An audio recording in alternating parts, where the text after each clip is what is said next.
প্ৰহ্লাদ চৰিত্ৰলৈ সোমোৱাৰ আগত আপোনালোকে অকণমান বুজি লওক দৈত্যৰ কুলত প্ৰহ্লাদৰ দৰে এজন বৈষ্ণৱৰ জন্ম ই কেনেকৈ সম্ভৱ হ'ল প্ৰথম প্ৰশ্ন আহিব পাৰে যদি দৈত্যই হয়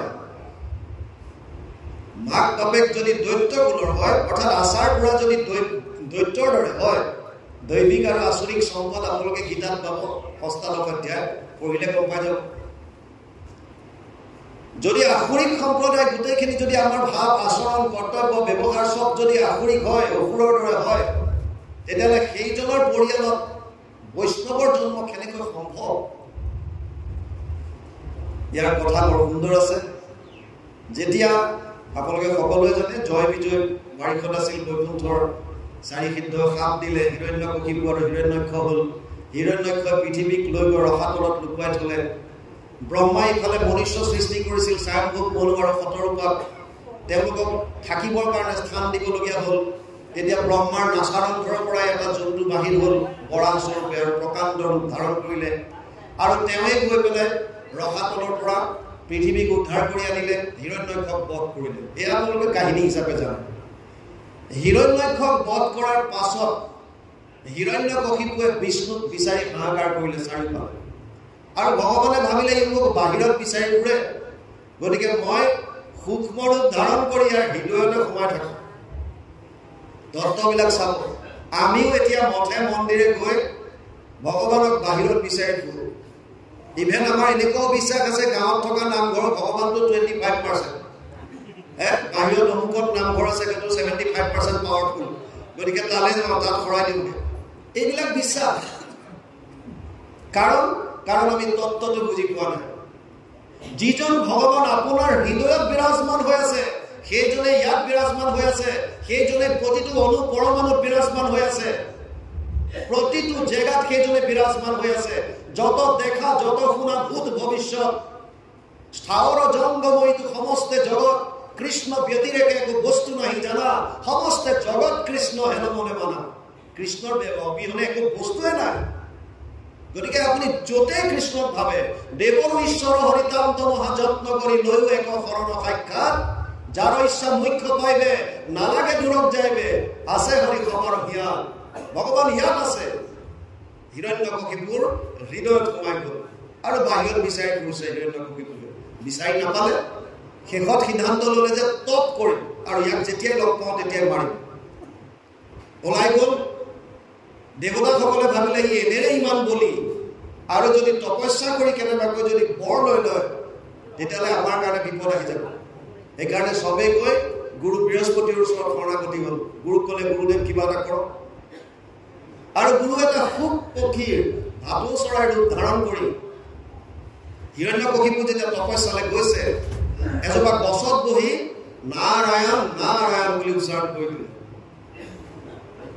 আৰু হিৰণ্যকশিপুৱে ভাবিলে ধেত চালা যাত্ৰা ভংগ এই কাল্পিতটোৰ নাম শুনিলো কি বুলি কয় কুফাটোৰ নাম শুনিলো শেষ নাৰায়ণৰ নাম শুনাৰ লগে লগে ভাবিলে মোৰ যাত্ৰা ভংগ ঘূৰি আহিল নগলে কাৰণ যিজন বৈৰী যিজন শত্ৰু এই শত্ৰুৰ নাম কেনেবাকৈ স্মৰণ তাত শুনি গ'ল শ্ৰৱণ কৰিলে গতিকে আৰু নগ'ল ইফালে ঘৈণীয়ে কয়াধু অতি ভক্তিপৰায়ণ কয়াধুৱে সুধিলে কি হ'ল তুমিতো গৈছিলা তপস্যা কৰিম বুলি গুচি আহিলা যে কৈছে নক'বা আজি গৈছিলো হয় এই গছ এজোপাত কোনেনো কি মোৰ বৈৰীটোৰ নাম ল'লে নাৰায়ণ নাৰায়ণ বুলি ক'লে কয়াধুৱে ভাবিলে যিয়ে নহওক এটলিষ্ট মোৰ স্বামীৰ মুখত নাৰায়ণ শব্দটো উচ্চাৰণ হৈছে সেইকাৰণে কয়াধুৱে চাওক নাৰীসকল এনেকুৱা আইসকল এনেকুৱা যদি ইচ্ছা কৰে এখন ঘৰ সুন্দৰভাৱে গঢ়ি তুলিব পাৰে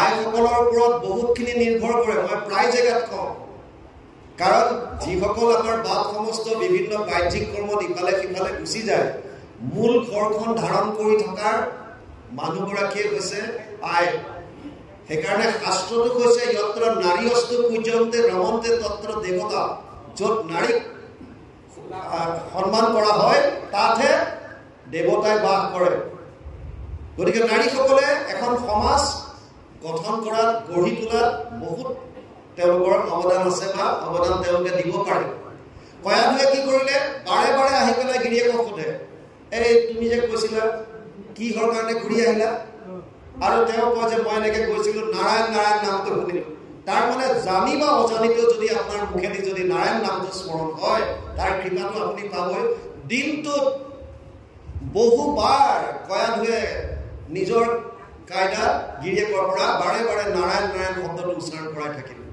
আৰু তাৰ পাছত তেওঁ সেইদিনাখনে নিশা সৃষ্টি কাৰ্যত তেওঁলোক আগবাঢ়িল আৰু তেতিয়া যিহেতু দিনটো তেওঁৰ গৈৰীভাৱে ভাবিল নাৰায়ণকে চিন্তা কৰি আছিল আৰু কয়াধুৱেও ঈশ্বৰকে চিন্তা কৰি আছে গতিকে তেওঁলোকৰ হিৰণ্যকশিপুৰ উৰসত কয়াধুৰ গৰ্ভত এটি সন্তান স্থিত হ'ল আৰু সেইজনে প্ৰভা পাছত হিৰণ্যকশিপু গুচি যায় তপস্যালৈ দেৱতাসকলে গম পালে যে হিৰণ্যকশিপু তপস্যালৈ গ'ল লগে লগে অসুৰৰ দেশ আক্ৰমণ আৰু অসুৰক পৰাজিত কৰি কয়াধুক বন্দী কৰি লৈ গৈছিল বাটত নাৰদে পালে নাৰদে পাই ক'লে নাৰায়ণ নাৰায়ণ কি কৰিছা ইয়াৰ ইন্দ্ৰ তুমি এগৰাকী মহিলা কেনেকৈ বন্দী বনাই আনিছা বোলে নাই আইগৰাকীৰ প্ৰতি মোৰ মনত ঈৰ্ষা নাই কিন্তু এওঁৰ গৰ্ভত যিটো সন্তান আছে প্ৰসৱ হোৱাৰ পাছত সেই সন্তানটো বধ কৰি মই এওঁক পুনৰ মুক্তি কৰি দিম বোলে তুমি তেওঁক বধ কৰিব নোৱাৰা ঈশ্বৰৰ অংশ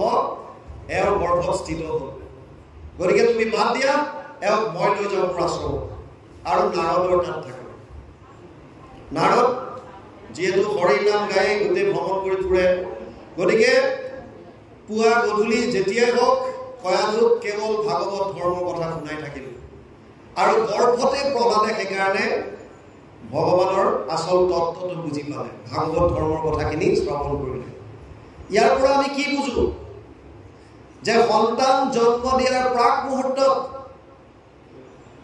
যদি গৰ্ভৱতী মহিলাগৰাকীয়ে ভকতৰ মুখৰ পৰা যদি ভাগৱত ধৰ্মৰ কথা শ্ৰৱণ কীৰ্তন যদি কৰি থাকে যদি শ্ৰৱণ কৰে তেতিয়াহ'লে তেওঁৰ যিটো সন্তান জন্ম হ'ব তেওঁ ঈশ্বৰমুখী হ'ব সংস্কাৰী হ'ব কাৰণ মাকৰ শ্ৰৱণে হওক বা জ্ঞানেন্দ্ৰিয়ৰ দ্বাৰা যিখিনি তেওঁ গ্ৰহণ কৰে নাৰীৰ দ্বাৰা গৈ শিশুটোৰ শৰীৰৰ লগত সি সম্পৰ্ক হৈ থাকে আৰু শিশুটোৱে গ্ৰহণ কৰে ইভেন আপোনালোকে গৰ্ভৱতী অৱস্থাত যিখিনি খাদ্য গ্ৰহণ কৰে সেই খাদ্যখিনিও ৰস হৈ পেলাই নাৰীৰ দ্বাৰা গৈ শিশুটোৰ শৰীৰত পৰে 5 মাহলৈকে শিশুটোৰ চৰ্ম নহয় কেতিয়াবা কেতিয়াবা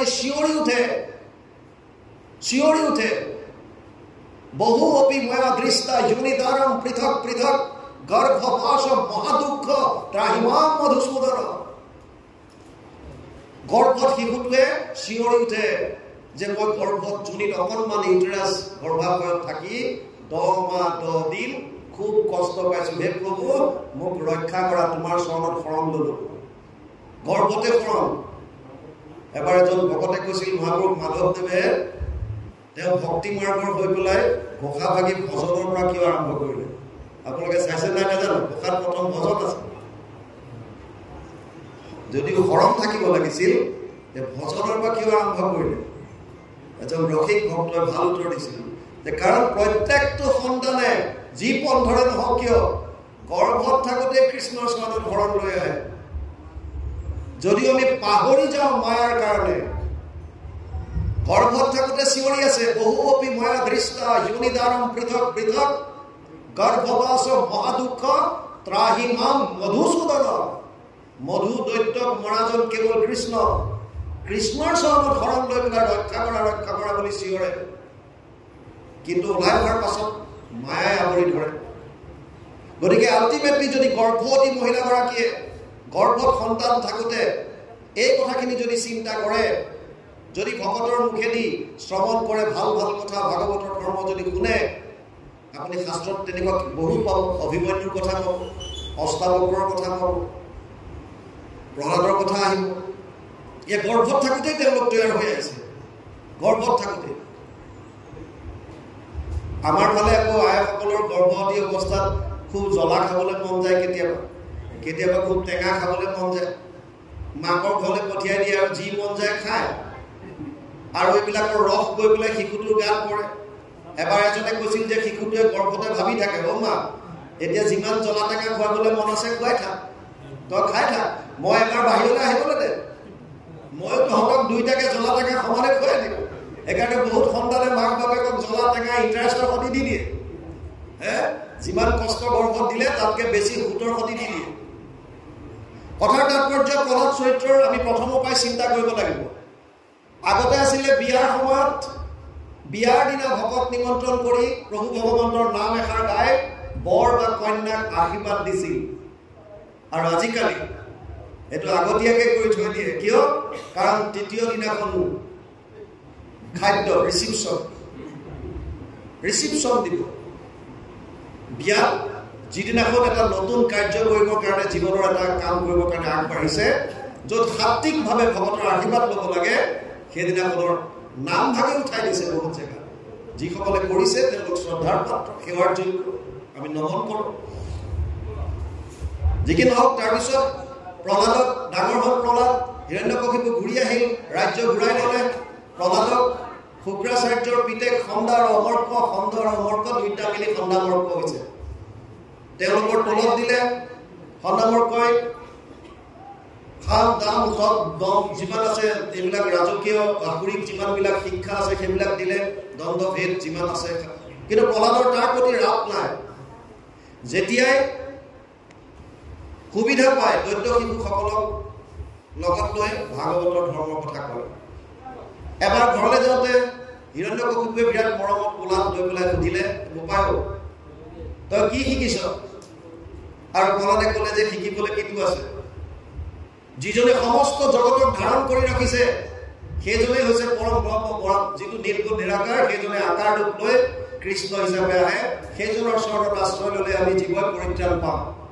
হিৰণ্যকশিপুৱে দলিয়াই পেলাই দিলে বিভিন্ন শাস্তিও দিছে আৰু ইয়াত এতিয়া সেই হিৰণ্যকশিপুকে প্ৰহ্লাদে কি উপদেশ দিছে এই কথাখিনি ইয়াত এতিয়া আহিছে প্ৰহ্লাদে কৈছে এহি মতে যেবে কথা দৈতেন্দ্ৰে পুছিলা মহামতি প্ৰহ্লাদেও ভুলিবে লাগিলা প্ৰহ্লাদ বদতি পিতৃ কহনিষ্ঠ বাণী গৃহত আসক্ত চিত্ত আছে যত প্ৰাণী তাৰ গুৰু উপদেশ নপখে মনত আনৰ লগত মতি নুহিকে কৃষ্ণ যিসকল গৃহত আসক্ত মানে এটাচমেণ্ট যাৰ যিটো বস্তুৰ প্ৰতি এনিটাইম আপুনি লাগি থাকে মানে এইটো নহ'লেই নহ'ব সেইটোক আসক্ত বুলি কয় যাৰ প্ৰতি মানে আমি বেছিকৈ সোমাই পৰিছোঁ আপোনালোকে যদি এটা বটলত মৌ জোল থৈ বটলটোৰ সন্মুখত অকণমান মৌ লগাই দিয়ে মৌ লগাই যদি বটলটো থৈ দিয়ে দেখিব যে কিছুমান মাখি আহিছে মাখি আহি কিছুমানে ওপৰৰ পৰাই মৌ জোলটো য'ত ওপৰত লাগি আছে এইটো খাই খাই উৰি গুচি গৈছে তাৰে কিছুমান মাখিয়ে এইটো খাই সন্তুষ্ট হোৱা নাই তললৈ গৈছে আৰু গৈ য'ত মৌ জোলখিনি আছে তাত মুখ দিয়াৰ লগে লগে পাখিত তাৰ মৌ জোল লাগিল আৰু উৰিব নোৱাৰা হ'ল আল্টিমেটলি কি হ'ব ই তাতে খতম আসক্ত যেতিয়া বাঢ়ি যাব আপোনাৰ যিটো বস্তুৰ প্ৰতি আসক্ত হ'ব সেই বস্তুটোৰ হৰণ ভগন হোৱাৰ লগে লগে আপুনি মানসিক কষ্ট পাব শাৰীৰিক আপোনাৰ অসুস্থতা নামি আহিব সেইকাৰণে বাৰে বাৰে শাস্ত্ৰত কয় যে আসক্ত নহ'বা এতিয়া ইয়াত প্ৰহ্লাদে কৈছে যিসকল গৃহত অতি আসক্ত সেইসকলে গুৰুৰ উপদেশ তেওঁলোকৰ কাণত নোসোমায় যিমানেই ভাগৱতৰ কথা কৈ থাকা তাৰ পৰা একো লাভ নহয় তেওঁলোকক খালি টকা পইচা ধন ধান এইবিলাক লাগে বছ আচ্ছা কিয় লাগে আমাক আমি যে 24 ঘণ্টা কেৱল ধন টকা পইচা বস্তু বাহিনীৰ কথা চিন্তা কৰি থাকোঁ কাৰণটো কি চাওক আগতে বস্তুখিনি ক্লিয়াৰ কৰি লওঁ ভগৱানৰ সৃজন এনেকুৱা অসংখ্য জীৱ আছে স্বৰ আৰু অস্বৰ কাৰো লগত কাৰো মিল নাই আপুনি 1000টা গৰু পোৱালিৰ মাজত এজনী গাই এৰি দিয়ক তাই বেলেগ যদি পোৱালিবিলাকে গাখীৰ খাবলৈ আহে তাই ভৰিয়াত উঠিয়াই দিব এই 1000টা পোৱালিৰ মাজত নিজৰটো আহি পেলাই যেতিয়া খাবলৈ ধৰিব তেতিয়াহে পাতি দিব মানে 1000টা পোৱালিৰ মাজতো তাই নিজৰ পোৱালিটোক গম পায় আমিও তেনেকৈ লাখ লাখ মানুহৰ মাজতো আমি কাৰোবাৰ এজনক যদি চিনাকি আছে আমি তেওঁক চিনি পাওঁ আইডেণ্টিফাই কৰিব পাৰোঁ যে এইজন অমুক কিয় কাৰণ কাৰো লগত কাৰো মিল নাই এজোপা গছত যদি 1000টা ফল আছে প্ৰত্যেকটো ফলৰ অকণমান হ'লেও ডিফাৰেঞ্চ আছে কোনোবাটোত ৰস বেছি কোনোবাটোত কম কোনোবাটো হয়তো অকণমান টেঙা কোনোবাটো অকণমান বেছি মিঠা আল্টিমেটলি বৈষম্যতাৰে ভৰা ইভেন আমাৰ যিটো ফিংগাৰ প্ৰিণ্টছ কাৰো লগত কাৰো নিমিলে চাওক 600 কৰোৰৰ ওপৰত আছে পৃথিৱীত জনসংখ্যা কাৰো লগত কাৰো ফিংগাৰ প্ৰিণ্টছ নিমিলে কেনেকুৱা সৃষ্টি প্ৰভু ভগৱন্তৰ কেনেকুৱা হ'ব লাগিব আপোনালোকে কেনেকুৱা ভাবি চাব কিন্তু ইমান বৈষম্যতাৰে ভৰা এখন সংসাৰত এটা বস্তুৰ মিল আছে সেইটো হৈছে আমাক সবকে আনন্দ লাগে প্ৰত্যেকটোকে আনন্দ লাগে এতিয়া ঘটনা হ'ল আনন্দটো আমাক লাগে হয় আনন্দটো ক'ত পাম এই বস্তুটো আমি ধৰিব পৰা নাই তিনিটা মূল তত্ত্ব আছে শাস্ত্ৰত যিমান শাস্ত্ৰই নাথাকক কিয় আপোনালোকে যেতিয়া অধ্যয়ন কৰি যাব পাই যাবগে মাত্ৰ তিনিটা তত্ত্ব তাৰ বাহিৰে চতুৰ্থ এটা নাই এক হৈছে ভগৱান এক হৈছে তেওঁৰ মায়া আৰু এক হৈছে জীৱ শক্তি তিনিটাই তত্ত্ব ভগৱান তত্ত্ব ব্ৰহ্ম তত্ত্ব মায়া তত্ত্ব আৰু জীৱ তত্ত্ব জীৱ মানে আমিবিলাক প্ৰাণীবিলাক আমাৰ বাহিৰে দুটা তত্ত্ব আছে এফালে হৈছে মায়া আৰু এফালে হৈছে ভগৱান এতিয়া আমাক লাগে আনন্দ আমি জীৱবিলাকে বিচাৰিছো আনন্দ বিচাৰিছো আনন্দটো পোৱাৰ জেগা এতিয়া দুটা মাত্ৰ আছে জেগা হয়তো ভগৱানত আছে নহলে মায়াত আছে এই দুটাৰ বাহিৰে তৃতীয় এটা বস্তুৱে নাই মায়াটো কি বুজক চতুশ্লোকী ভাগৱত ব্ৰহ্মাক যিটো 4টা শ্লোকত ভাগৱত শুনাইছিল ভগৱন্তই তাৰ দ্বিতীয় শ্লোকত মায়াৰ কথা কৈছে 2:9-34 দ্বিতীয় স্কন্ধ 9ম অধ্যায় 34 নম্বৰ শ্লোক অসমীয়াত অনুবাদ কৰিছে গুৰুজনাই দ্বিতীয় স্কন্ধ অবস্তুক দেখা হয় বস্তুক আৱৰি এহিহে মোহৰ মায়া জানা নিষ্ঠ কৰোঁ নাথাকিতো যেন দেখি চন্দ্ৰমা দুটয় থাকিতো ৰাহুক যেন কেহনে দেখয় সেই মতে মায়া আৰ কৰি ঈশ্বৰক আহাৰ বিষয় সদা দেখা হয় জীৱ তাৰ মানে মায়াটোৱে কি কৰে অবস্তুক বস্তু কৰি দেখায় ঋতেৰ্থে ইয়াতে প্ৰতিয়ত না প্ৰতিয়ত চাত্মানি তদ বিদ্যাত্মনো মায়া যথা ভাসো যথাতম 2:9-34 দ্বিতীয় স্কন্ধ 9ম অধ্যায় 34 নম্বৰ শ্লোক ভাগৱত অবস্তুক বস্তু কৰি দেখুৱা মানে ইয়াত যদি বগা ফুল এপা আছে আপুনি ৰঙা চশমা পিন্ধিছে তেতিয়া ৰঙা দেখিব কোলা পিন্ধিছে কোলা দেখিব নীলা চশমা পিন্ধিছে নীলা দেখিব ফুল পা বগা কিন্তু আপোনাক মায়াৰ পৰ্দাই বেলেগ বেলেগ ৰং দেখুৱাই আছে আৰু নোহোৱা বস্তুটোকে আপুনি হয় বুলি ভাবি দৌৰি ফুৰিছে আমি জয়সলমেৰত আছিলোঁ 95 পৰা 95 পৰা 2001 লৈকে আপোনালোকে জানে মই এছএছবিত এছিষ্টেণ্ট কমাণ্ডেণ্ট হিচাপে আছিলোঁ চাকৰি আছিলে 6 বছৰ মই গুচি আহিলোঁ ভকতৰ লগত থাকিম বুলি 22ত ভলণ্টিয়াৰ ৰিটায়াৰমেণ্ট আহিলোঁ জয়সলমেৰত পোষ্টিং থাকোঁতে তাত 52 ডিগ্ৰীলৈকে গৰম হয় আমাৰ ইয়াত 29-30 ডিগ্ৰী গ'লে মানুহ হাহাকাৰ কৰে 32 ডিগ্ৰী চেলচিয়াছ হ'লে একদম মুচপিচ লাগি থাকে 52 ডিগ্ৰীলৈকে আমি নিজে ৰেকৰ্ড কৰিছোঁ 52 ডিগ্ৰী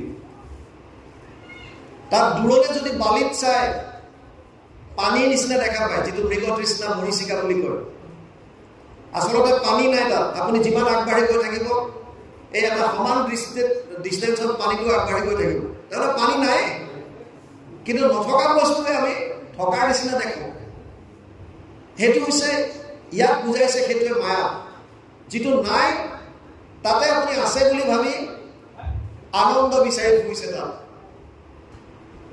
গতিকে মায়াত যদি আছে মায়াত কি আছে এতিয়া মায়াৰ তিনিটা গুণ সত্যম ৰজস্তম ইতি গুণ প্ৰকৃতি সম্ভৱ 4th অধ্যায় 5 নম্বৰ শ্লোক গীতা সত্য ৰজ আৰু তম তিনিটা গুণ এই তিনিটা গুণৰ পৰা যিমান বস্তু আছে সব সৃষ্টি হৈছে গতিকে মায়াৰ পৰা যিমান বস্তু সৃষ্টি হৈছে সব বিনাশী সব ক্ষয় অৰ্থাৎ ই চিৰস্থায়ী এটাও নহয় আজি আছে কাইলৈ নাই গতিকে তাত আপুনি যিটো আনন্দ আপোনাক লাগে সেই আনন্দটো আপুনি মায়াৰ মাজত কোনো দিন বিচাৰি নাপায় নম্বৰ 1 গতিকে ধন টকা পইচা ঘৰ দুৱাৰ কাপোৰ কানি ইত্যাদি ইত্যাদি ইত্যাদি যিমান বিচাৰি আছে সুখ য'ত বিচাৰিছে তাত সুখটো গোটেই লাইফ টাইমত নাপায় এইটো বস্তু বুজিব তাৰ বিপৰীতে ভগৱানৰ বিষয়ে বেদত কৈছে তৈত্তৰীয় উপনিষদ ৰস বৈষ্ণৱ সেইজনে আনন্দ উদ্যোগত লিখিছে কৃষি ভূবাচক শব্দ ন নিবৃত্তি বাচক দ্বৈৰেখাত পৰম ব্ৰহ্ম কৃষ্ণ এটি অভিধীয়তে অনুবাদ কৰিছে নামঘোষাত মহাপ্ৰভু মাধৱদেৱে কৃষ্ণ শব্দৰ অৰ্থ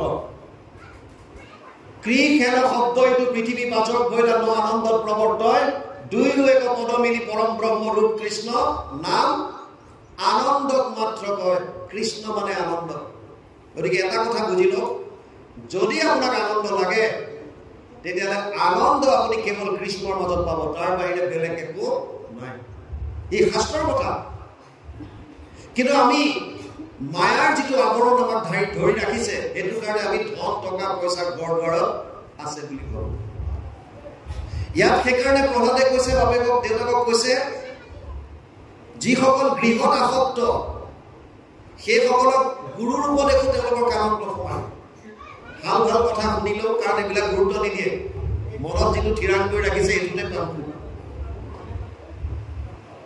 আৰু তেওঁলোকৰ কি হয় বুলি কৈছে তাৰ গুৰু উপদেশ নপঢ়ে মনত আনৰ লগত মতি নহিকে কৃষ্ণৰ প্ৰতি মন নাযায় কেৱল ধন টকা পইচা কিয় হয় এইটো চাওক মই বুলি কোৱাৰ লগে লগে দুটা বস্তু আছে ইয়াত এটা হৈছে আমাৰ শৰীৰ 24 তত্ত্বৰ দ্বাৰা গঠিত আৰু এটা হৈছে ইয়াৰ ভিতৰত সোমাই আছে আত্মা আমি দুইটা বস্তু মিলি পেলাইহে মই হৈছো আসলতে মই মানে আত্মা শৰীৰটোত সোমাই আছে সেইকাৰণে আমি বুলি কয় দুটা আছে ইয়াত আত্মা আৰু শৰীৰ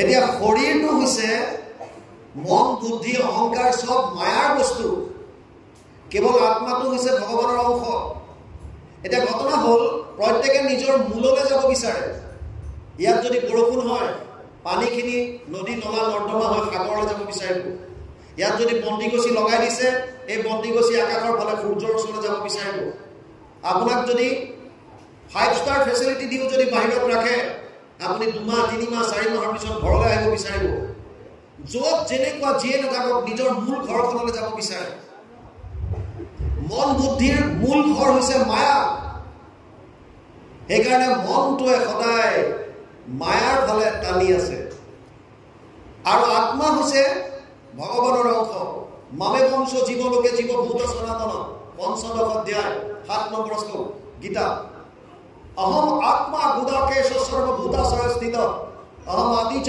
মধ্যম চ ভূতানামন্ত এবচ দশম অধ্যায় 20 নম্বৰ শ্লোক গীতা মই আত্মা মোৰ অংশ আত্মা গতিকে আত্মাৰ মূল হৈছে ভগৱান তাৰ মানে আত্মাটোৱে আনন্দ ভগৱানৰ মাজত আছে বুলি বিশ্বাস কৰে আৰু এই কাৰণে আত্মাই ভগৱানৰ ফালে যাব বিচাৰে কিন্তু আত্মা ডাইৰেক্ট যাব নোৱাৰে যিহেতুকে মন বুদ্ধিৰ লগত যাব লাগে সেইকাৰণে মনটো আকৌ ইফালে কি কৰে আমাক মায়াৰ ফালে টানি আছে গতিকে আমাৰ ভিতৰত এখন যুদ্ধ লাগি থাকে কাৰ আত্মা আৰু মনৰ এইখনে কৌৰৱ পাণ্ডৱৰ যুদ্ধ এইখনে অসুৰ আৰু দেৱতাৰ যুদ্ধ এইখনে ৰাম ৰাৱণৰ যুদ্ধ এইখনে ধৰ্মৰ যুদ্ধ আত্মাটোৱে ভগৱানৰ ওচৰলৈ যাব বিচাৰিছে মনটোৱে ধন টকা পইচা পুত্ৰ পৰিবাৰ তাত যাব বিচাৰিছে আৰু সেইকাৰণে মনটো যিহেতুকে মায়াৰ ফাললৈ মূললৈ যাব বিচাৰি আছে ই বেলেগৰ কথা নুশুনে কৃষ্ণৰ ওচৰলৈ তাৰ মন নাযায়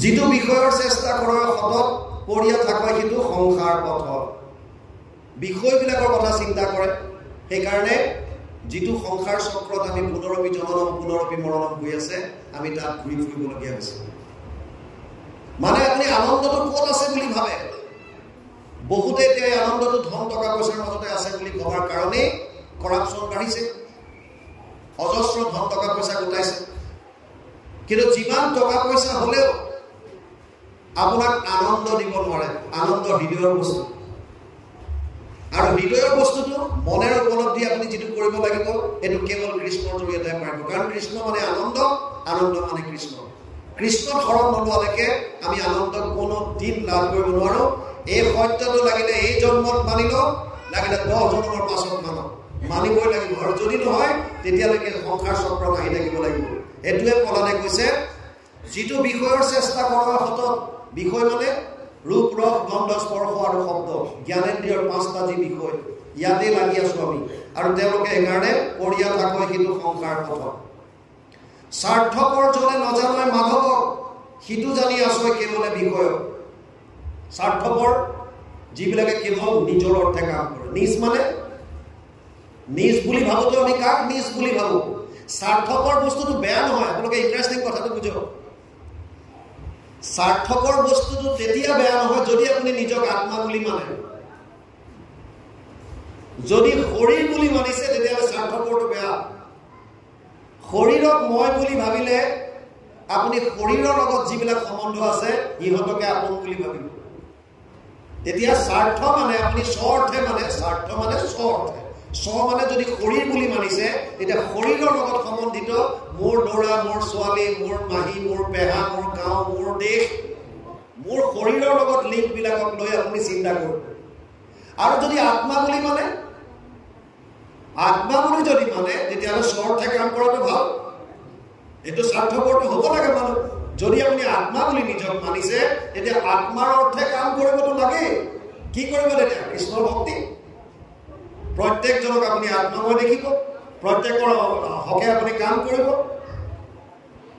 কিন্তু আমি শৰীৰটোক যিহেতুকে মানো ইয়াত সেইটো প্ৰভাৱে কৈছে আমি শৰীৰটোকে মই বুলি মনাৰ কাৰণে ইয়াত স্বাৰ্থপৰ জনে নজানে মাধৱ সেইকাৰণে তেওঁলোকে মাধৱক বুজি নাপায় কিন্তু যেতিয়ালৈকে গৃহত আসক্ত হৈ থাকিম আৰু শৰীৰটোক মই বুলি যেতিয়া ভাবি পেলাই আমি শৰীৰৰ হকে যেতিয়া কাম কৰিম সেইটো স্বাৰ্থপৰ বুলি কৈছে ইয়াত স্বাৰ্থপৰ জনে নজানে মাধৱক সিটো জানি আছো কেৱল বিষয় জনক যদি গুৰু কৰি মানে তাৰ উপদেশে কিন্তু হৰিক নাজানে আৰু যদি আপোনাৰ গুৰুজন যদি বিষয় হ'ল তেতিয়াতো খেলাইছে আপুনি উপদেশ বিচাৰি কাৰ ওচৰত গৈছে সেইটোৱে ডাঙৰ কথা আপোনাৰ জীৱনত সংঘাত যেতিয়া আহে বিপদ যেতিয়া আহে তেতিয়া আপুনি উপদেশ বিচাৰি কাৰ ওচৰত গৈছে এইটো বৰ তত্ত্বগধুৰ কথা আপোনাৰ গাঁৱৰ কোনোবা এজনে বেয়াকে ক'লে আপোনাৰ অন্তৰত আঘাত লাগিল আপুনি আপোনাৰ গাঁৱৰে এজন ল'ৰা আছে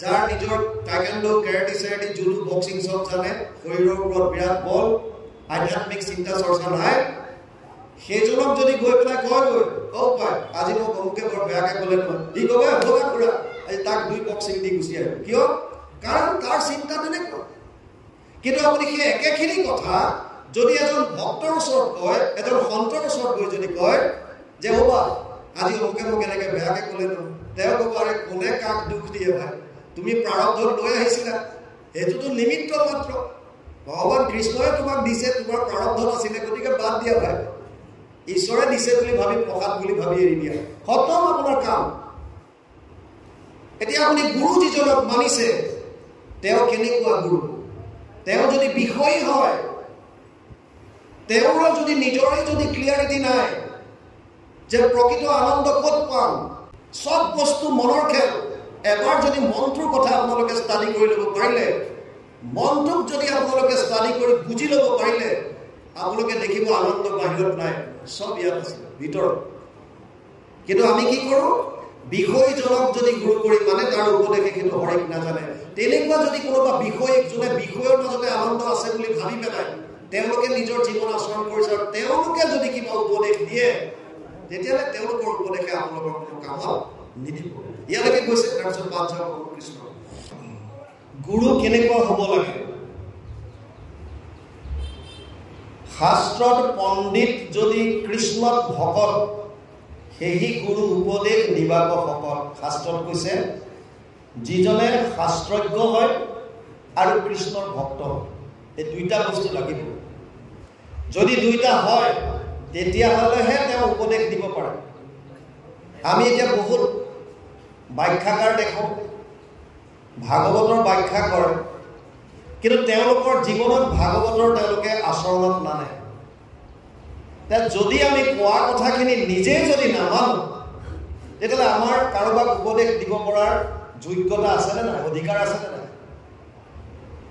আমি যদি আপোনালোকক কওঁ যে আপোনালোকে কৃষ্ণত শৰণ লওক, একত শৰণ লওক, এক দেৱ এক সেৱ এক পিনে নাইকে, আৰু আমি যদি বিভিন্ন দেৱ দেৱতাৰ ওচৰত মূৰ ধুৱাই থাকোঁ তেতিয়াহ'লে আমাৰ অধিকাৰ আছেনে নাই এইখন আসনলৈ অহাৰ? এইটো তত্ত্বৰ কথা। বহুত এনেকুৱা আহে যিসকলে নিজে নামানে। আচল তত্ত্বৰ কথাটো যদি আমি নাজানোৱে, চাওক আমি প্ৰায় জেগাত কওঁ যে আপোনালোকে ৰন্তু শইকীয়াই কি কৈছে মানিব নালাগে, কাৰণ ক'ৰবাত 2-3 দিনীয়া ভাগৱত হয়। আমাক যদিও কেইবাদিনো বিচাৰে আমি এদিনেই যাওঁ এটা জেগাত, প্ৰায় চেষ্টা কৰোঁ এদিনতে যিমান পাৰোঁ ক'বলগীয়াখিনি কৈ আহোঁ। আমি কওঁ যে ৰন্তু শইকীয়াই কি কৈছে, বেলেগে কি কৈছে, এয়া আপোনালোকে নুশুনিব, শুনক এডভাৰটাইজ হিচাপে, কিন্তু মানিব সেইখিনি যিখিনি শাস্ত্ৰত আছে। বেদৰ একেটা কথাকে যদিও ঈশ্বৰ বেদৰ সত্য হয় এইখন চব, কিন্তু বিপ্ৰ বহুত আপদন্তি, বিপ্ৰসকলে বিভিন্ন ধৰণে ক'লে। সেইকাৰণে কৈছে ইয়াত, যদি বোলা বেদে কহি আছে ঈশ্বৰক, তাক কেনে নজানিয়া সংসাৰ, নজানিয়া যায় সংসাৰ। ইহাৰ উত্তৰে কমলে শুনিও ক, বেদ বাক্যে ঈশ্বৰক নজানয় লোক। ইয়াত আৰু এটা কথা কৈছে, বেদৰ বাক্যত মানুহে ঈশ্বৰক গম নাপায় কেতিয়ালৈকে, যেতিয়ালৈকে মহন্তৰ সংগ নলয়। যাবে মহন্তৰ পদৰেনো নলয়, তাবে কৃষ্ণ চৰণক মনে নচুৱাই, হৰিপদ চুইলে সবে অনৰ্থ গুচয়। এইটো কথা পিতৃ মই কৈলোঁ নিশ্চয়, যেতিয়ালৈকে সাধুৰ সংগ নলয় তেতিয়ালৈকে নহ'ব। প্ৰহ্লাদে বাপেকক যেতিয়া উপদেশ দি আছিল তেতিয়া হিৰণ্যকশিপুৰ ক্ৰোধ উঠে আৰু আচাৰি পেলাই দিয়ে। সেনাবিলাকক প্ৰহ্লাদক বধ কৰিবৰ কাৰণে হাতীৰ দ্বাৰা খোচাই, জাঠিয়ে খোচাই, বিভিন্ন ধৰণৰ অত্যাচাৰ কৰে। শেষত খণ্ডামৰকৈ কয় যে মহাৰাজ সৰু হৈ আছে ল'ৰা, ইয়াক মোক দিয়ক, মই আকৌ লৈ যাম, ইয়াক পুনৰ মই শিকাম, তাৰ পাছত আপুনি যেনেকুৱা লাগে কৰিব, আৰু যদি পিছতো যদি কৃষ্ণৰ কথাই কয় মই কৃত্যা কৰি পেলাই ইয়াক মাৰি দিম, জুইৰ দ্বাৰা ইয়াক মই ধ্বংস কৰি দিম, সেইবুলি খণ্ডামৰকৈ লৈ যায়, পুনৰ তললৈ যায়। আৰু প্ৰহ্লাদে এই তলত থাকোঁতে যেতিয়া গুৰু দুজন অকণমান কিবা ঘৰুৱাহী কামত বাহিৰলৈ আঁতৰ হৈ যায়, তেওঁ দৈত্য শিশুসকলক গোটাই লয়। প্ৰহ্লাদে তথাতে বহি অৱসৰ পায়, দৈত্য শিশু সকলত কহন্ত কৃপায়, শুনা দৈত্য দানৱৰ সৱালত যতেক, পৰমাৰ্থ কথা মই কহওঁ প্ৰত্যেক। আচল তত্ত্বৰ কথাখিনি এতিয়া প্ৰহ্লাদে কয়, কি কৈছে, সকল দেহীৰ দেখা দুখ বহুতৰ, জন্ম জৰা মৃত্যু গৰ্ভবাস বহুতৰ, ক্ষুধা তৃষ্ণা শোক ভয় আদি মহাদুখ, একোকালে দেহীৰ নেদেখি কিছু সুখ। প্ৰহ্লাদে কৈছে যে যিমানবিলাক দেহী আছে, প্ৰাণী আছে, কোনো সুখত থাকিব পৰা নাই, চব দুখত আছে। প্ৰথম কথা বুজক, মানুহৰ জন্ম পোৱাটো অতি দুৰ্লভ। শতকোটি জন্মান্তৰে হোৱে মহাভাগ, নৰ শৰীৰক জীৱে তেৱে পাৱে লাভ। বহুত জন্মৰ পুণ্যৰ ফলত আমি মানুহৰ শৰীৰ পাওঁ, আৰু এই শৰীৰটো পোৱাৰ পাছত যিটো আনন্দ বিচাৰি আমি হাবাথুৰি খাইছোঁ, এই আনন্দ নাপাই তাৰ বিপৰীতে আমি সকলোৱে দুখ ভুগিবলগীয়া হৈছিল। মৈত্ৰেয়ৰ ওচৰলৈ যেতিয়া বিদুৰ গৈছিল, উদ্ধৱে যেতিয়া পঠাইছিল, বিদুৰৰ প্ৰশ্ন এইটোৱে আছিল, সুখায় কৰ্মাণি কৰতি লোক, নাতে সুখম ৱা অন্যতে বিপৰীতম ৱা, বিন্দেত ভূয় ততএব দুঃখম, যদত্র যুক্তম ভগবান বদেন্না। 3:5-2 তৃতীয় স্কন্ধ 5ম অধ্যায় 2 নম্বৰ শ্লোক ভাগৱত। বিদুৰে কৈছে, হে মৈত্ৰ ঋষি, সুখায় কৰ্মাণি কৰতি লোক, প্ৰত্যেক মানুহে সুখৰ কাৰণে কাম কৰিছে। আমি দিন ৰাত কৰ্ম কৰিছোঁ কিহৰ কাৰণে? সুখ পাবৰ কাৰণে, কিন্তু সুখ নাপাই আমি দুখ পাওঁ, কাৰণটো কি? এইটো হৈছিল বিদুৰৰ প্ৰশ্ন। তাৰ পাছত ভাগৱত কোৱা আৰম্ভ কৰিছে। আৰু ইয়াত প্ৰহ্লাদে এতিয়া কৈছে যে প্ৰত্যেক দেহীৰে দুখ আছে, সকলো দেহীৰ দেখা দুখ বহুতৰ। কেনেকুৱা দুখ? জন্ম জৰা মৃত্যু গৰ্ভবাস বহুতৰ। জন্মৰ যিটো প্ৰসৱৰ যিটো বেদনা, জন্ম প্ৰসৱৰ যিটো বেদনা আৰু মৃত্যুৰ যিটো বেদনা, ই অতি ভয়ংকৰ, অতি ভয়ংকৰ। কোনেও নিবিচাৰে এইটো দুখ। আপোনালোকে কেতিয়াবা ভাবি চাইছেনে এটা সন্তান জন্ম হৈ কিয় ক্ৰন্দন কৰে? কাৰণ সিও আনন্দ বিচাৰে। প্ৰসৱৰ বেদনাটো সি নাই বিচৰা, তাকো আনন্দ লাগে, সেইকাৰণে সি ক্ৰন্দন কৰে। সিও বিচৰা নাই ইমান কষ্ট পোৱাটো।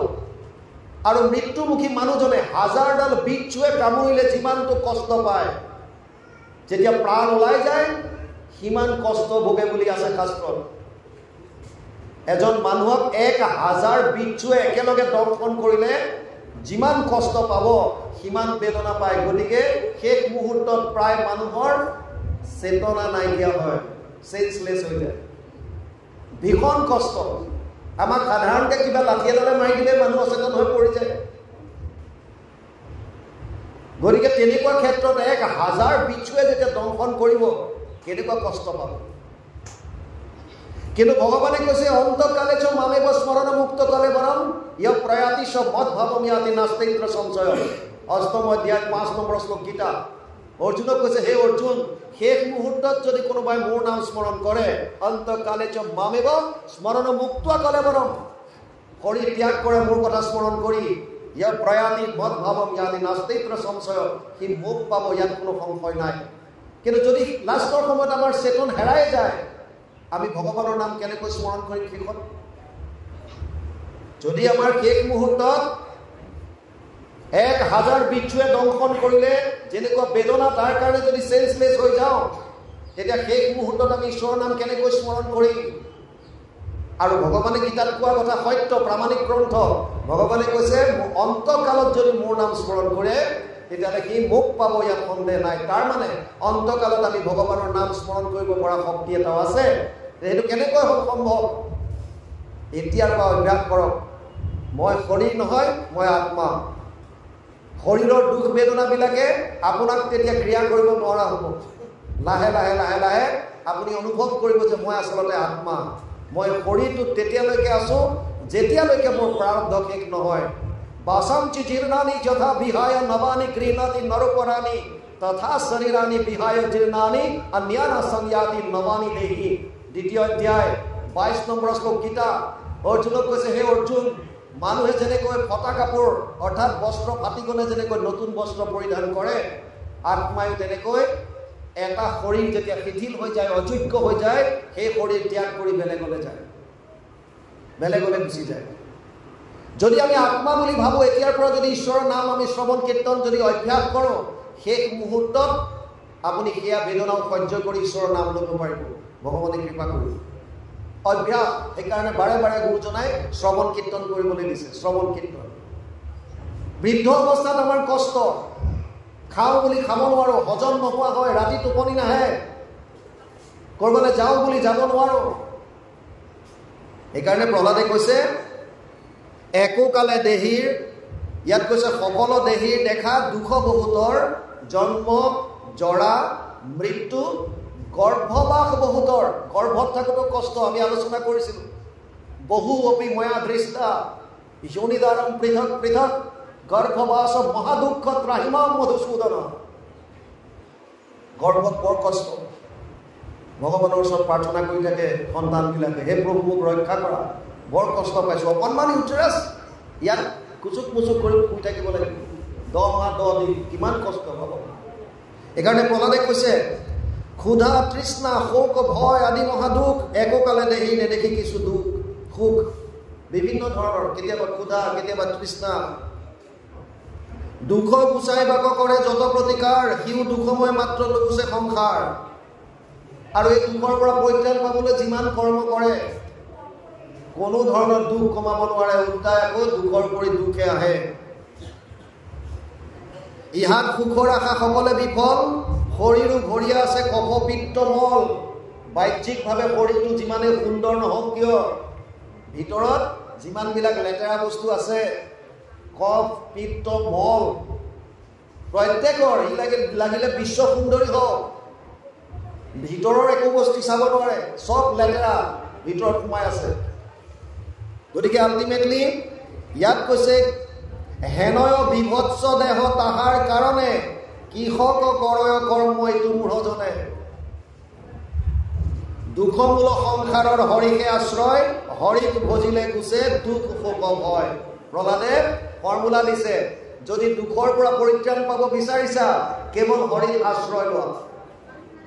যদিও ভাগৱতে 10টা লক্ষণৰ কথা কৈছে, অত্ৰ স্বৰ্গ বিসৰ্গ স্থানম পোষণমুতয় মনন্তৰায় অনুকতা নিৰোধ মুক্তিৰ আশ্ৰয় 2:10 দ্বিতীয় স্কন্ধ 10ম অধ্যায় 1ম শ্লোক ভাগৱত। যদিও 10টা লক্ষণৰ কথা কৈছে, ভাগৱতৰ মূল উদ্দেশ্য হৈছে 10ম লক্ষণটো, আশ্ৰয় ক'ত ল'ব, মানুহে শৰণ ক'ত ল'ব, আশ্ৰয়। এই আশ্ৰয়ৰ কথাটোৱে মূল আহিছে। দশমৰ্থ বিশুদ্ধ্যাৰ্থম নমানি নিহ লক্ষণম বৰ্ণয়ন্তি মহাত্মান শ্ৰুতেন অৰ্থেন চাঞ্জসা 2:2 দ্বিতীয় স্কন্ধ 10ম অধ্যায় 2য় শ্লোক ভাগৱত। তাত কৈছে 10ম লক্ষণটো শুদ্ধ ৰূপত প্ৰতিপন্ন কৰিবৰ কাৰণে 9টা লক্ষণ বৰ্ণনা কৰিছে। বাকী সব বৰ্ণনা কৰিছে কেৱল এটাৰ কাৰণে, আপুনি মই আশ্ৰয় ক'ত ল'ব।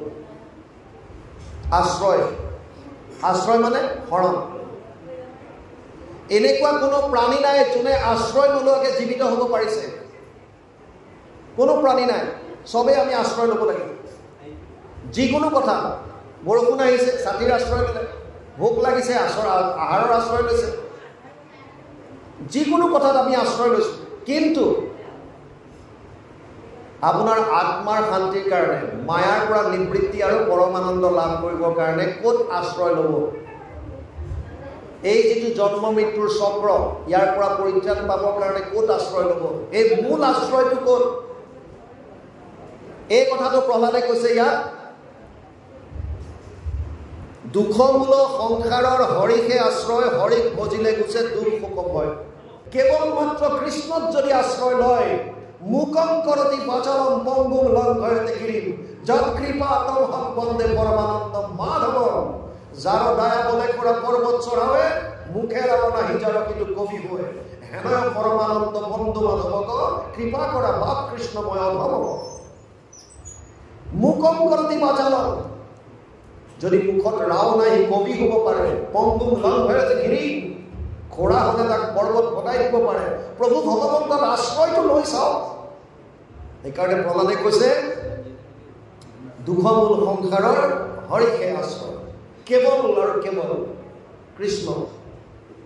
তাৰ পাছত কৈছে হৰিক ভজিলে গুচে দুখ শোক ভয়। কেৱল যদি কৃষ্ণৰ শৰণ লয়, আশ্ৰয় যদি লয়, তেতিয়াহে আপোনাৰ মোৰ যিমানবিলাক দুখ আছে এইবিলাকৰ পৰা পৰিত্ৰাণ পাব। পদে কৈছে যদি মোৰ বচনক জানা সত্য কৰি, তেৱে নিৰন্তৰে তোৰা সুমৰিও হৰি। প্ৰহ্লাদে দৈত্য শিশুসকলক কৈছে, যদি তোমালোকে মোৰ বচনক যদি সত্য কৰি মানা, তেতিয়াহ'লে হৰিৰ কথা স্মৰণ কৰা। অৰ্জুনক গীতাত কৈছে তস্মাৎ সৰ্বেষু কালেষু মাম অনুস্মৰ যুদ্ধ মই অৰ্পিত মনোবুদ্ধিৰ। মোৰ মন বুদ্ধি মোৰ চৰণত দি মামে বৈশ্যতি অসংশয় 8ম অধ্যায় 5 নম্বৰ শ্লোক গীতা। তস্মাৎ সৰ্বেষু কালেষু মাম অনুস্মৰ যুদ্ধ। অৰ্জুনক কৈছে প্ৰতিটো মুহূৰ্তত মোৰ কথা স্মৰণ কৰ। সৰ্বেষু কালেষু, প্ৰতিটো মুহূৰ্তত মাম অনুস্মৰ, মোৰ কথা স্মৰণ কৰ। যুদ্ধ, তোৰ কৰ্ম কৰ। ক্ষত্ৰিয়ৰ কাৰণে অৰ্জুনক যুদ্ধ কৰাৰ কথা কৈছে, আমাৰ কাৰণে আমাৰ কৰ্তব্য কৰ্ম। প্ৰতিটো মুহূৰ্তত ভগৱানৰ কথা স্মৰণ কৰক আৰু নিজৰ নিজৰ কৰ্ম কৰক। কেনেকৈ? মই অৰ্পিত মনোবুদ্ধি মামে বৈশ্যসি অসংশয়, মন বুদ্ধি মোক অৰ্পণ কৰি দে।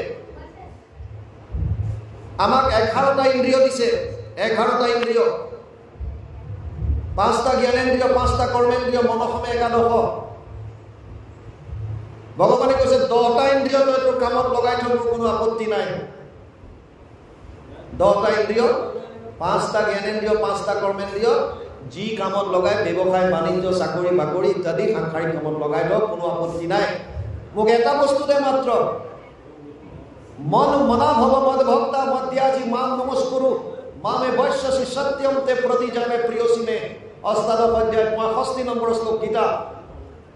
অৰ্জুনক কৈছে হে অৰ্জুন, মোতে মাত্ৰ সদা দিয়া মন, মোৰ ভক্ত হোৱা সৰ্বক্ষণ, মোকে পূজা মাত্ৰ মোকে কৰা নমস্কাৰ কহিলো তোমাক সত্যবাণী পাইবা সুখে মোক মহামানী তুমি প্ৰিয়তম সুহিদ সখী আমাৰ তুমি মোৰ প্ৰিয়তম তুমি মোৰ সখী আমি জীৱাত্মাবিলাক প্ৰভু ভগৱন্তৰ অতি প্ৰিয় সেইকাৰণে ভগৱানে কৈছে মোক কেৱল তোমাৰ মনটো দিয়া আৰু আমি ইয়াৰ উল্টা কৰোঁ আমি কিয় আনন্দ লাভ কৰিব পৰা নাই কাৰণ আমি ইয়াৰ উল্টাটো কৰোঁ উল্টা কোনটো ইন্দ্ৰিয়ৰ দ্বাৰা ঈশ্বৰ উপাসনা কৰোঁ আমি নাম গাইছোঁ শ্ৰৱণ কীৰ্তন কৰিছোঁ কেৱল ইন্দ্ৰিয়ৰ দ্বাৰা মনটো বাহিৰত লগাই থৈছোঁ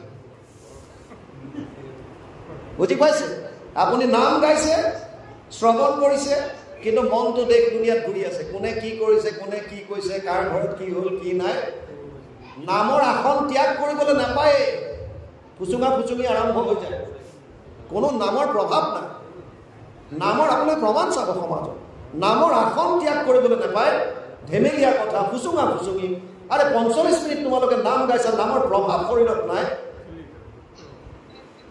45 মিনিট ঈশ্বৰৰ নাম লোৱাৰ পাছত তোমাৰ ঈশ্বৰময় হৈ যাব লাগে শৰীৰ ঈশ্বৰৰ কথা মনত অহা নাই আৰু ওলাই তুমি বেলেগ কথা পাতি আছা মানে সেইকণ সময়তো তুমি বেলেগে চিন্তা কৰি আছা আৰু সেইটো কাৰণে আমি পৰম আনন্দ লাভ কৰিব পৰা নাই যিটো আনন্দৰ খোজ যিটো আনন্দ পাবৰ কাৰণে হাবাথুৰি খাই আছো প্ৰহ্লাদে দৈত্য শিশুসকলক কৈছে কেৱল তাৰ এটা মাত্ৰ উপায় ঈশ্বৰৰ সন্মুখ হৈ যোৱা আমি ঈশ্বৰৰ বিমুখ হৈ আছো ভকতসকলে কৈছে আমাৰ হৃদয়ত আত্মা আৰু পৰমাত্মাৰ স্থান এনেকুৱা মানে আত্মাটোৱে 5টা জ্ঞানেন্দ্ৰিয়ৰ দ্বাৰা মায়াৰ ফাললৈ মুখ কৰি আছে কেৱল সংসাৰৰ ফাললৈ আৰু ভগৱানে পিছফালৰ পৰা টকৰ মাৰি আছে মাজে মাজে মোৰ ফালে এবাৰ ঘূৰি দে এবাৰ মাত্ৰ ঘূৰি যা মোৰ ফালে তোৰ কাম শেষ আৰু আমি নাই এইফালে পুৰা লাগে বছ টকা পইচা ঘৰ দুৱাৰ 5টা জ্ঞানেন্দ্ৰিয়ৰ দ্বাৰা কাৰোবাৰ খোৱা বোৱাত চখ কাৰোবাৰ শুনাত কোনোবাই চিনেমা চোৱাত কোনোবাই মোবাইল চোৱাত কোনোবাই কিবা কৰা কেৱল আমি সংসাৰত আছো আৰু ভগৱানে বাৰে বাৰে টুকৰ মাৰিছো পায় এবাৰ মোৰ ফালে চা এবাৰ মাত্ৰ ঘূৰাই দে বজুই কেৱল এবাৰ কৃষ্ণৰ সন্মুখ হৈ যাওক অন্তৰৰ পৰা এইবাৰ যিখন ভক্তি সিন্ধু ওলাইছে তাত আপোনালোকে ভক্তি সিন্ধু আমাৰ সংঘৰ প্ৰচাৰিত হৈছে আপোনালোকে নাপালে এইবাৰ ন নাই সময়ত নোলালে আকৌ কৰিব পাব একোৱে নোলালে বা যি কি নহওক পাব তাত চলে আমাৰ এটা প্ৰবন্ধ আছিল গীতাৰ এক শৰণৰ তত্ত্ব বিচাৰ আমি তাত এটা কথা লিখিছিলোঁ যদিও আমি কওঁ শৰণৰ কায় বাক্য মনে শৰণ ইণ্টাৰেষ্টিং কথাটো কৈছে কায় মন বাক্য তিনিওটা কিন্তু মায়াৰ বস্তুটো বুজি পাইছে তিনিওটা হৈছে মায়াৰ বস্তু কায় শৰীৰটো হৈছে মায়াৰ মনটো হৈছে মায়াৰ বাণীটো হৈছে মায়াৰ গতিকে মায়াৰ বস্তুৰ দ্বাৰা আপুনি দিব্য বস্তুত শৰণ কেনেকৈ সম্ভৱ গম পাইছে গতিকে শৰণ হ'ব লাগে সদায় আত্মাৰ কিন্তু আত্মাই যিহেতুকে নিজাকৈ একো কৰিব নোৱাৰে ই থ্ৰুৱেদি কৰে কায় মনোবাক্যৰ তত্ত্বটো বুজি লওক খালি তাৰমানে মই হ'লো আত্মা মই নিজাববীয়াকৈ একো কৰিব নোৱাৰোঁ ইভেন এজন মানুহৰ মৃত্যু হ'লো যদি আমি কওঁ যে আত্মাটো ওলাই গৈছে আত্মা অকলে ওলাই যাবই নোৱাৰে ই লিংগ শৰীৰ লগত লৈ যায় লিংগ শৰীৰত কি আছে এই 5টা জ্ঞানেন্দ্ৰিয় সূক্ষ্ম ৰূপত থাকে আৰু মন বুদ্ধি অহংকাৰ এই 8টা বস্তুৰ লগত ধাৰণ কৰি পেলাই লিংগ শৰীৰ আৰু কাৰণ শৰীৰ তাৰ মাজত আত্মা গুচি যায় সেইকাৰণে পূৰ্বৰ সংস্কাৰবিলাক থাকে আমি পিছত জন্ম পালে আকৌ সেই সংস্কাৰ মতে আহিবলগীয়া হয় মনটো আমাৰ আত্মাৰ লগত যায় মন বুদ্ধি অহংকাৰ যি কি নহওক আমি তাত লিখিছোঁ যে শৰণ অৰ্জুনে যদি শৰণ লৈছে 3বাৰ শৰণ এবাৰ হৈছে কায়িক শৰণ যেতিয়া শাৰীৰিকভাৱে কৈছে ভগৱান কৃষ্ণৰ ওচৰত সহায় ভিক্ষা কৰি দুৰ্যোধনো কৈছিল অৰ্জুনো কৈছিল সেইটো কায়িক শৰণ দ্বিতীয়বাৰ শৰণ লৈছে দ্বিতীয় অধ্যায় গীতা 7 নম্বৰ শ্লোক তাত কৈছে কাৰ্পণ্য দোষ উপহৃত স্বভাৱ পৰিশ্ৰমিত্বম ধৰ্ম সম্মূঢ় চেতা यद শ্ৰেয়স্যদ নিশ্চিত ব্ৰুহি তন্মে শিষ্যস্তেহম ত্ৰাহিমম তাত লিখিছে দ্বিতীয় অধ্যায় 7 নম্বৰ শ্লোক গীতা শিষ্যস্তেহম স্বাধিমাম ত্বম প্ৰপন্নম মই তোমাৰ শৰণত শৰণ ললো কিন্তু কায়িক মানে বাণীৰ দ্বাৰা মানে পানীৰ দ্বাৰা এইকাৰণে, কাৰণ অৰ্জুনে কৈছে তোমাৰ চৰণত শৰণ ল'লো মোৰ কাৰণে যিটো শ্ৰেষ্ঠ পোৱা তুমি, কিন্তু মই যুদ্ধ নকৰোঁ।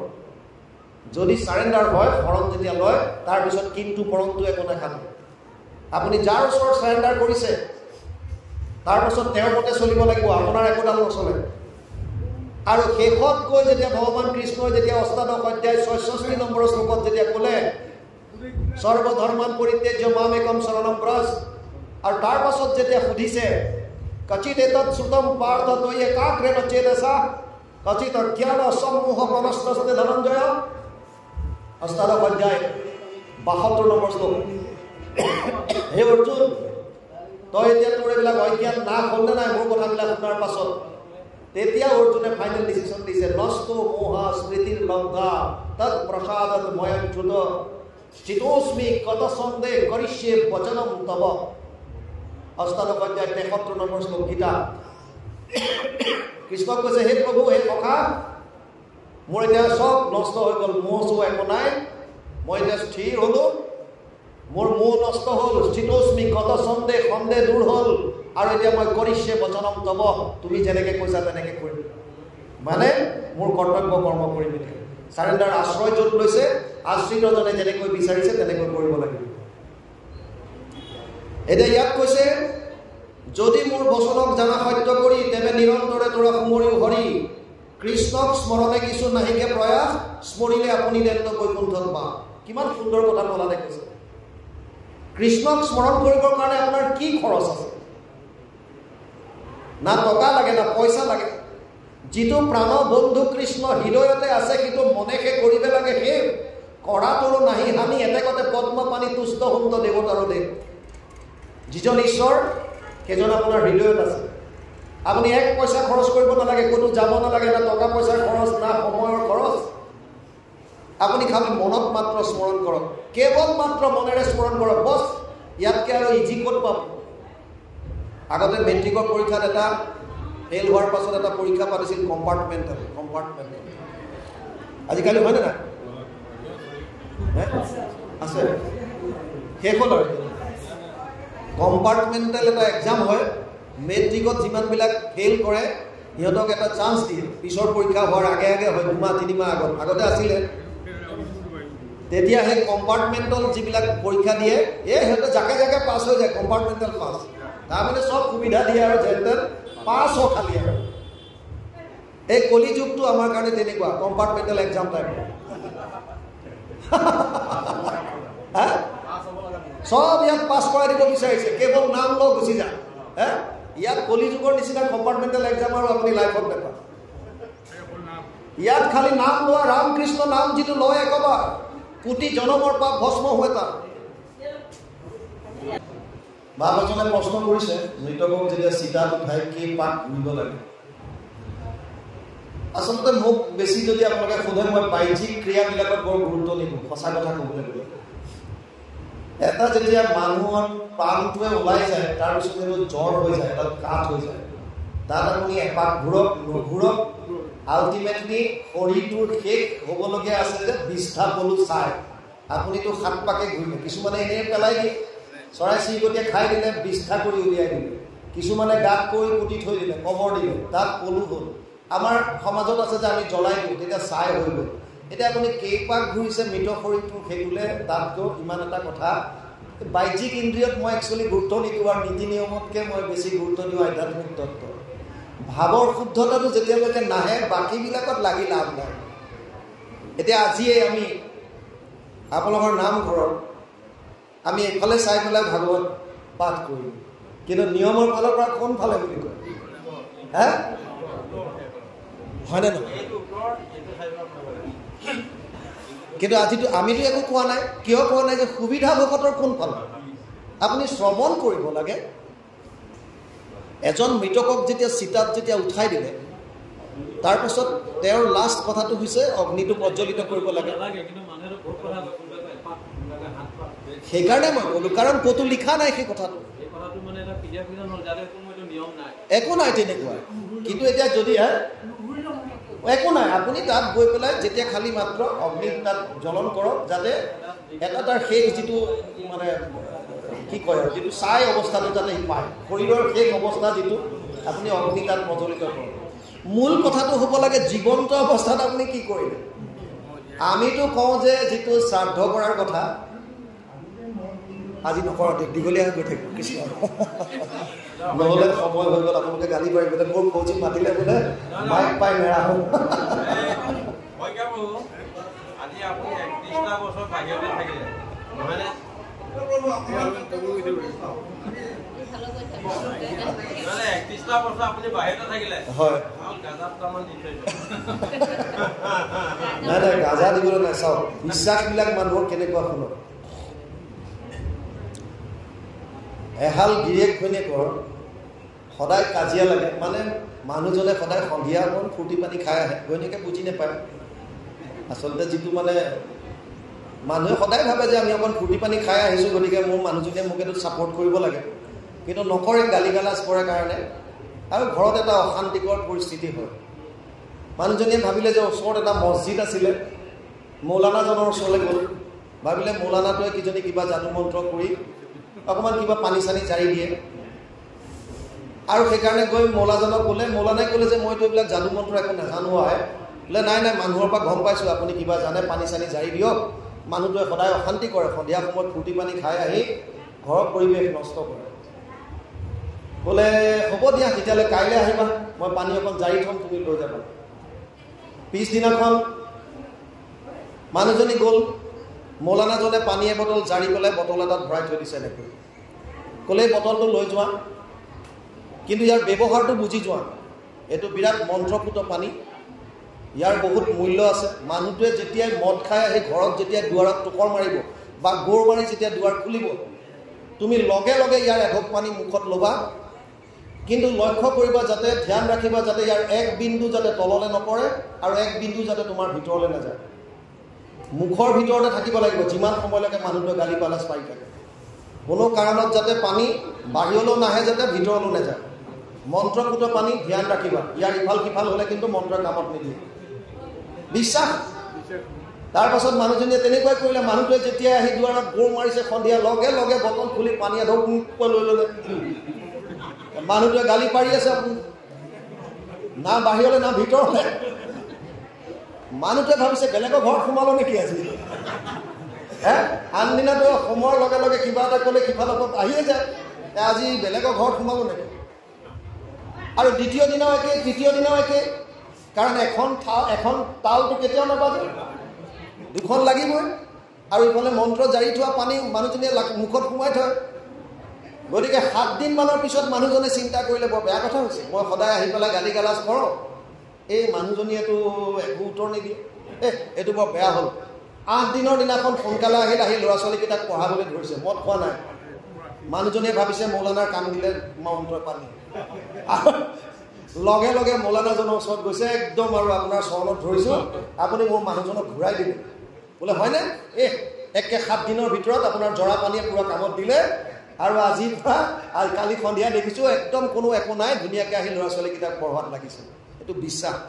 আচলতে কি কৰিলে মৌলানাজনে কৰিলে যে মানুহজনীয়ে যিহেতু ইমান বিশ্বাস কৰিছে মন্ত্ৰৰ ওপৰত, মন্ত্ৰপুতৰ পানীৰ ওপৰত, এনেই এবটল পানী দি দিলে, দি পেলাই ক'লে ইয়াক মই মন্ত্ৰ দিছোঁ, কিন্তু উপায়টো দিলে যে তুমি মুখেৰে নেমাতিবা। যেতিয়া মানুহজনে যেতিয়ালৈকে গালি পাৰি থাকে, তাৰমানে তুমি মুখত পানীখিনি লৈ থাকিবা, যাতে পানী নপৰেও ভিতৰলৈও নাযায়, তাৰমানে মুখকে থাকিবা। তেতিয়া থকাৰ লগে লগে যেতিয়া এখন তাল নেবাজে, লগে লগে চেচ।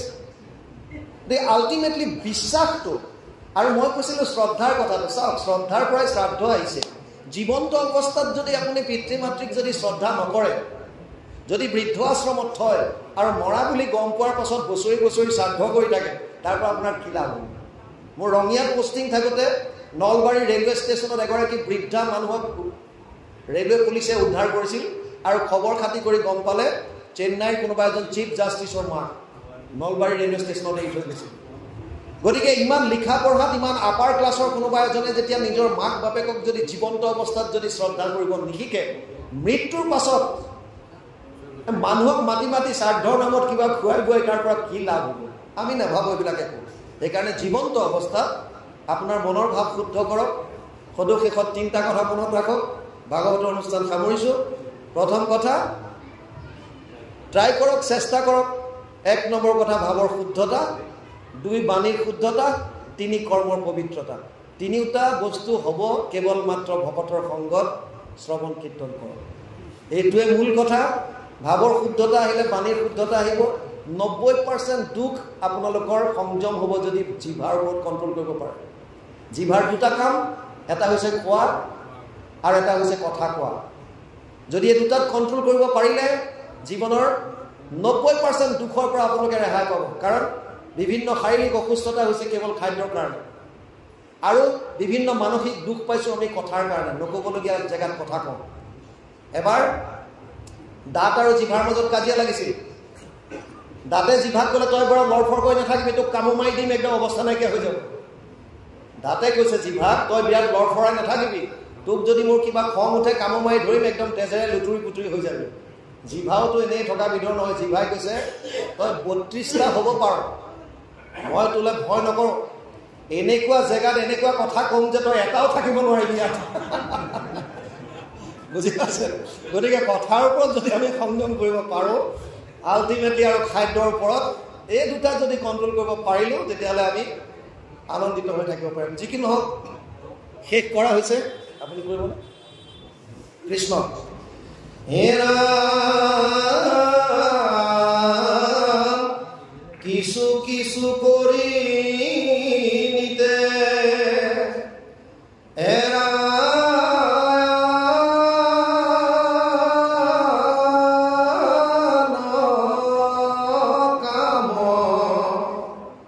কহে কবিৰত্নে ডাকি বোলা